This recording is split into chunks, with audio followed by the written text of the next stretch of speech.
Hello, আজ বাড়িতে বানিয়েছিলাম চিকেনের একটা অন্যরকম রেসিপি। তো কিছুই না, খুবই সহজ একটা রেসিপি। তোমরা চাইলে এটা বাড়িতে অবশ্যই ট্রাই করতে পারো। তো ফার্স্টে চিকেনটা ভালো করে পরিষ্কার করে ধুয়ে নিতে হবে। তারপর চিকেনের মধ্যে আদা, রসুন, গোলমরিচ থেতো করে দিয়ে নিয়েছিলাম, আর নুন, ডিম, অরিগানো, চিলি ফ্লেক্স দিয়ে চিকেনটা ম্যারিনেশন করে রেখে দিয়েছিলাম।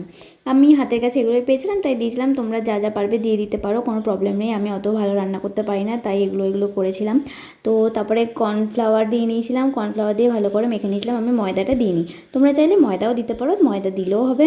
আমি কর্নফ্লাওয়ারটাই শুধু দিয়েছিলাম। তারপরে চিকেনটা ভেজে নিয়েছিলাম। চিকেনটা ভেজে তোমরা এভাবেও খেতে পারো, কিন্তু আমি এভাবে করিনি, এটা একটু অন্যরকম করেছিলাম। তার জন্য তোমাদের আরেকটা ফ্রাইং প্যান নিয়ে নিতে হবে। সেখানে চিকেনটার ফ্রাইং প্যানের মধ্যে তোমাদের দিয়ে নিতে হবে বাটারটা দিয়ে ভালো করে ওটা মিলিয়ে নিতে হবে পুরোটা।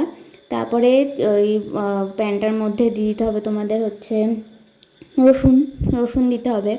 রসুনটা দিয়ে তার মধ্যে chilli sauce, soya sauce, vinegar, আর দিতে হবে সেটা হচ্ছে মধুটাও দিতে হবে। তারপরে তোমাদের দিয়ে দিতে হবে চিকেন, যেগুলো ভেজে গেলে সেগুলো দিয়ে ভালো করে মিক্স করে এবার টপাটপ করে খেয়ে নাও। রেসিপিটা কেমন লাগলো জানিও। ওকে, তোমরা সবাই ভালো থেকো, সুস্থ থেকো, দেখা হবে নেক্সট ভিডিওতে। টাটা।